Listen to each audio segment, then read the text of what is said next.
What's up and welcome to my humble abode. It is time today to talk not about art. Usually I talk about art. Today we are talking about the Elsewhere Express. I finished this book this morning and I have so many thoughts and opinions, but this book has like come out within the last couple months. And so there's not enough content online, not enough opinions for me to read. So here I am giving you my opinion of this book, which is like, spoiler alert, like one of my, not spoiler, because it's not a spoiler for the contents of the book, it's a spoiler for the contents of the video, which is my opinion. I loved it.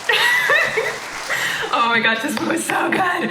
It's so good. I do have like complaints and like things that I wish were a little different, like opinions of sorts. Otherwise, what would I be doing here on the internet sharing it with you? To first share my review and then open up a few questions that left me wondering by the end of the book. So I will give you like a spoiler warning at a certain point so that if you haven't yet read the book and want to go into it blind, which I recommend, go in blind, people, like then you'll be able to just like click out of the video, read the book, come back, finish the video, you know, all that kinds of fun stuff. At the very end, I'm going to share my biggest complaint with the book, not necessarily like a complaint, because for me, it's still 5 stars. I give my 5 stars very liberally. I'm just like, if I enjoyed it and I will continue to think about, like that's my 5 star, is if I continue to think about it for years and years and years to come, then it will be a 5-star book for me. So let's get into it, folks. Let's spill the tea. First of all, what is this book? So The Elsewhere Express is a book about a magical train that will appear to you to bring you to your life's purpose. So one of the cool things about this book is that the train appears only to people who are at their most lost in life. There's 2 main characters, one named Raya and one named Q. So Raya and Q sort of go on this journey together. They get on board the train accidentally,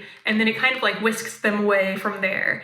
What's really interesting, and I don't consider these spoilers because you can figure it out within the first like 50 pages or so. 2 main characters in this book both feel like they have had their life purpose ripped away from them, meaning they had something they were working at for their entire life, and then they get to a point where they can no longer pursue that one thing that meant the world to them. So for Raya, this is the desire to heal her brother's illness. Her brother Jace is very, very sick, and so she grows up to go to medical school and wants to find a cure to heal him. She also is born as quote-unquote spare parts for her brother. So in case her brother needs surgeries, she is born as sort of like the person who has those like genetic match parts that can help heal him. And so she believes that's a part of the reason why she's there. She believes that's part of her purpose. Q, on the other hand, is by career an artist and a painter, and he ends up going blind. And so both Raya and Q have lost their purpose in life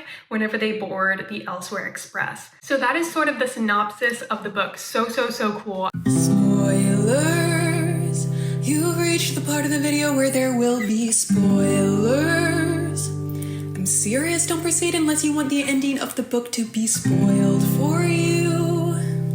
Overall, there were 2 main questions that were sticking in my brain that were left unresolved, if you know what I mean. And the first question in this book is the train good or bad? This video is sponsored by the Small Joys Club. The Small Joys Club. The Small Joys Club is a really cool thing that I do where I mail you an art print and a letter once every single month to celebrate those small joys in life. If you join the full letter tier, you get a journal prompt as well. So if you want some more artwork, some cozy reminders that life is worth living and there are cool, meaningful things to do every single second that we're here, finding the purpose, as they say. Get it? Join the Small Joys Club. When the book starts out, the train feels very much like a good thing. It feels like a magical place where souls get on board unexpectedly and discover their life's purpose. Isn't that so cool? In a lot of ways, it feels like escapism. Like those who are too beaten down by the real world and the trials of life are able to escape into this magical land where everything is okay again. Everyone is happy. You can forget your worries and your doubts. Every single person belongs here. Like that was a very comforting thing to read. Everybody has their place and they can feel meaningful and purposeful. However, the more the book progresses, it reveals to be that the train is kind of like an area of gray. And this is where we're getting into spoiler territory, so click away if you haven't read the book. Right when the characters get on board this train, they're handed a serum to take. When Raya asks, oh, what is the serum? She's just told, it'll make you forget. Don't worry, it's nothing you won't miss. Just like, you know, everybody that you love and anything that you remembered before coming onto the train. I don't know about you, but that sounds like you might miss some of that stuff. You might wish that you knew some of that stuff. And so naturally, Raya says that she's not going to take this serum. And so the conductor at that point says, well, you need to take it soon, or you have to find your compartment very quickly, because otherwise you will run out of time. And they're like, out of time? Out of time for what? And as you look outside the train, you see all of these like kind of crazy looking souls and creatures clawing their way into the train, trying to scritch and scratch and get inside. They ask, what is that? And they said, those are echoes. So that is what you become when you have too much baggage. You will be carried away, dragged off the train, and you will become an echo. That is what you're told at the beginning of the story. It's revealed later that you don't actually become an echo. Instead, the echoes are an effect of you drinking the serum. So when you drink the serum, your forgotten memories leave the train and go outside, and they are trying to claw their way back to you. Isn't that crazy? Oh my gosh. All this symbolism in the world building in this book is so interesting, isn't it? But this lends to the belief, like, as you start to learn more and more about this train, you start to ask yourself, is this good or bad? Is this train good or bad? Like, should you want to stay on here? Is it a dream come true, or should you be fighting to get off the train? And that is a question that's not really answered black and white in the book. Another thing that's revealed as the story goes on is that passengers board the train more than once at times, because time is not linear on the Elsewhere Express. So sometimes your past self boards, and then your future self boards, and then there's two copies of yourself essentially living on this train. And in a way, you're kind of living two different lives, because at the time that you boarded, you make certain choices, you become a certain person, and that person evolves into someone different than your other copy. It's interesting. There's several characters in the book that have multiple versions of themselves on the train. And that kind of sets up the plot twist for the end, which I'm going to get to in a minute. The conductor, who is able to change their face anytime they welcome a new person on board, they switch out their face so that I don't know, I guess just cause. And it's revealed that Lily, the conductor that welcomed Raya on board, is a past version of Raya. And that throughout this book, it's just an endless cycle of Raya and Q boarding and unboarding the train, getting on and getting off and getting on and getting off. And it's sort of like they're stuck in this loop. The more that I even think about that concept, it leads me to believe that this train is not a good thing. I don't know. I feel like this sounds like a little bit of a horror story to be stuck on this train just over and over and over. Not soon after Raya and Q board this train, it's revealed that there's a stowaway afoot. So there's a little stowaway on the train that is going to take the train down. And so Raya, Q, and the conductor go on this journey to try to find the stowaway and get them off the train before it breaks the entire train down. And the stowaway is revealed to be a result of Raya's grief. So because Raya is continuing to drink the serum over and over to forget, to numb, it never fully erases her grief. And so her grief manifests as this stowaway that is trying to destroy the entire train. And this in its own right is what leads me to believe that the train itself is not a good thing. It is, in my opinion, a symbol of like unhealthy coping mechanisms. These things that look very attractive on the surface, that look like it kind of keeps you going at first, but that at the end of the day, it keeps you from doing the things that you need to do to heal. And it just keeps you in a constant cycle of like pain and grief and suffering. I found that to be a very interesting question. The biggest question for me though, when reading this book, is what happens to Raya and Q at the end of the story? What happened to them? I'm still, to this day, a little confused. It's a question that I kind of find myself stuck with, because the last scene of the book, Raya and Q find themselves on a train station platform right after Q has jumped off the Elsewhere Express to save it from being destroyed by the stowaway. Raya hands Q a ticket to an art exhibition that is another version, a future version of himself, perhaps that Q had created. And Q can somehow like recall the exhibit as he reads the braille from the ticket. It's as if it feels real to him. And he says, "I shall read you the little excerpt from the book." Q clutched Raya's hand in case this was a dream, and mourning tried to rip him away. "Where are we?" he said, feeling her gaze like the sun on his face. She took his palm and laid it over her heart. "The brightest path in the station. I think it's our stop." And that's how the book ends. How are we feeling? how are we feeling? Because I don't know how I feel. So how I feel, if I could try to put it to words, is this. I can't tell if they're getting off the train, like this is their stop as in we're no longer going to be entertaining these unhealthy coping mechanisms and we're going to like walk our own life and figure ourselves out and away from all of that, or if it's like this is our stop as in they're getting back on the train and maybe now it won't be like torn down because she's not grief-ridden anymore. And the reason Raya got off the train is to find Q, right? So now that she found Q, do they want to get back on the Elsewhere Express?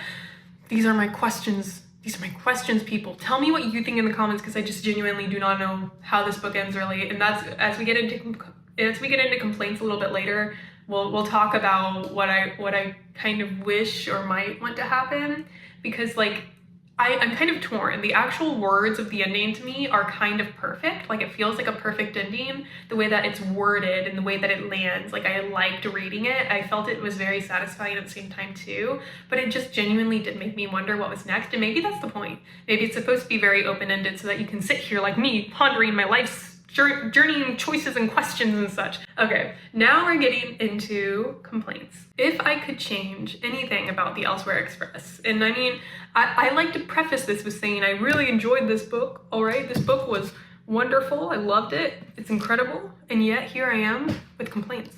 So the first one is I did not love the plot device of Raya being the spare parts, that whole concept. I think that the way that it landed in the book was a little bit of a spectacle in a way. Like it didn't feel like it added anything important to her story. And stay with me here. If you're already disagreeing, stay with me. Because I feel like her story is actually weakened by the spare parts concept. And if you're trying to remember what I mean by spare parts, is that her brother was born very sick and she was had as a child for the sole purpose, as explained to her by her parents, as spare parts for her sick brother, so that when he needs to undergo surgery, they have a genetic match for the organs that he needs, is essentially how it's described in the book. I personally feel like it would have been so much stronger if Raya was not the spare parts and if she was just solely dedicated to wanting to heal him. Like imagine that, not because of anyone's expectations of her, not because she's been programmed to think that this is her purpose, because that's kind of how it lands, right? Her parents are like, this is your purpose, you are here to heal him. But instead, because she is well-loved, her brother is well-loved, and because of her love for her brother, she goes to medical school to try to find a cure for him. And imagine how much harder that would land with Jace's untimely death. Whenever Jace is accidentally killed in a car accident and her purpose is ripped away from her, she's been training her entire life to learn to heal him, and yet now she no longer has that opportunity. I feel like with the spare parts concept, it's very easy for you to feel relief. Like, oh, now I feel relieved that she no longer has to be burdened by this concept that she's not as important as him, right? But if we were to start the story with they're both equally important, she just feels so much love for him that she wants to heal. Like, to me, that's a lot stronger of a story. I don't know. Let me know what you think. I don't know. That's just my thoughts. Okay, my next complaint of sorts. I do wish that Raya's arc with Jace was better resolved. So by this I mean, in the story, Raya believes her only purpose is to heal Jace. She gives up on her hopes and dreams. For example, in the book, she wants to be a songwriter, but she doesn't allow herself to fulfill her purpose because of the guilt she feels for Jace's death. I wish that this were explained a little bit better. The only semblance of resolution we get to that is a scene towards the end where Raya is sort of like unpacking her bag, and instead of it being overflowing with excess baggage, she just has one item left and she lets it float off. She's described as having a funeral for all the different pieces in her bag, meaning like she's moved on, she's letting it go. So in that way there is resolution, but because of how like tangible the grief and the guilt was for Jace, I do wish there had been some sort of scene where she realizes for herself that she's not at fault for his death and that she now has purpose aside from him. I wish that was a little bit more explicit in the book, personally. And the third complaint, and it's not necessarily a complaint, it's rather just something that I've noticed. It feels like, and you tell me if I'm wrong, you tell me if you see it differently, but it feels a little bit like the Elsewhere Express is not real.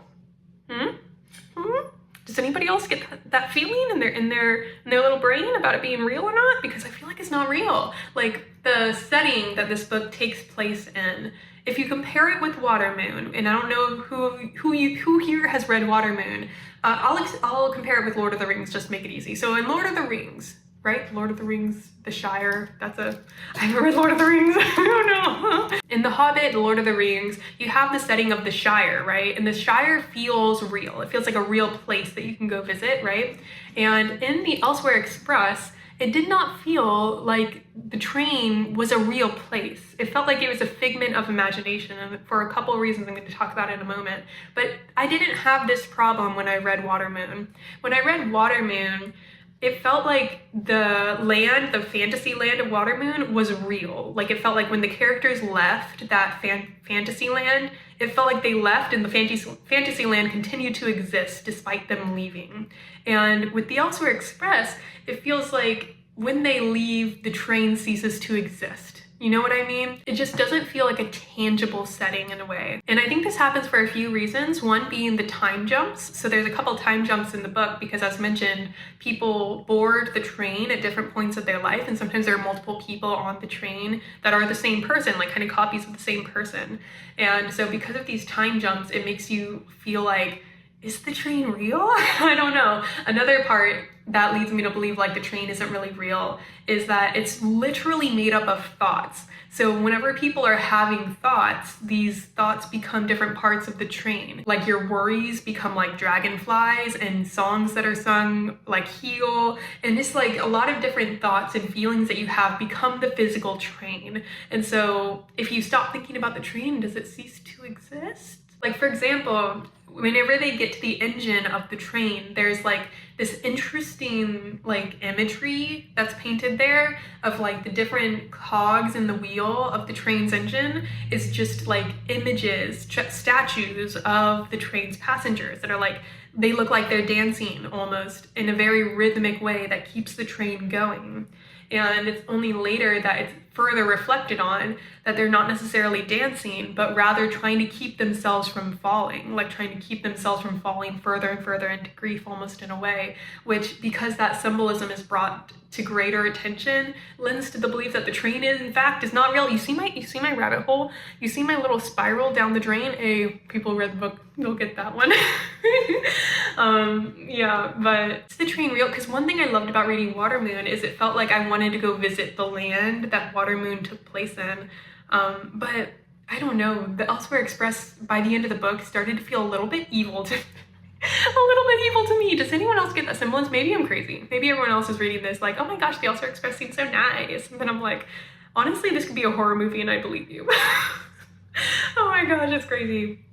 The last piece of evidence to me that says the Elsewhere Express does not exist is the fact that the story seems to center solely around Raya and Q, to the point where it feels like the world just cannot exist without them. For example, two of the main characters that are huge plot devices in the story, the conductor and the stowaway, end up both being Raya. Like the conductor is a past version of Raya, and the stowaway is a manifestation of Raya's grief. And so many different aspects that propel the story forward are Raya and Q. And so because they're so closely interwoven in that way, it feels like impossible that the train exists without them. And as such, it's not real. It's a figment of their imagination. And this is also coupled with the idea that whenever they disembark the train, when they get off the train, it's like Raya opens her eyes from a dream and she looks around and she sees all the people in the same exact spot just where she left them before she boarded the train. So she's on the subway, there's all these people around her, she opens her eyes again, she's right back in the same spot. And so in a lot of ways it feels almost like a dream. And this is not a critique, of course, like this could be very intentional, but it's just something that I observed when reading, because it's almost impossible to me not to compare Watermoon with the Elsewhere Express because of how similarly they're written. They're written by the same author. Of course they're similar. Alrighty, folks, and now we've reached it. My biggest complaint of the Elsewhere Express. As I mentioned, I loved this book. I will reread this book. And yet, here's my complaint. It feels like this book has more to do with loss, grief, moving through the motions, and reconnecting with yourself more than it has to do with purpose itself. And hear me out. You can argue that those things are purpose in a way, but I would not argue that that's the case. Because for me, and for a lot of people, finding our place in this world in terms of what we contribute, of trying to find meaningful work, something to work towards, like that is what purpose is. And it seems like the book wants to tease at this concept, but it doesn't answer the concept of purpose. The book starts, for example, with Raya having the actual physical work of medical school, actual physical work of wanting to heal her brother.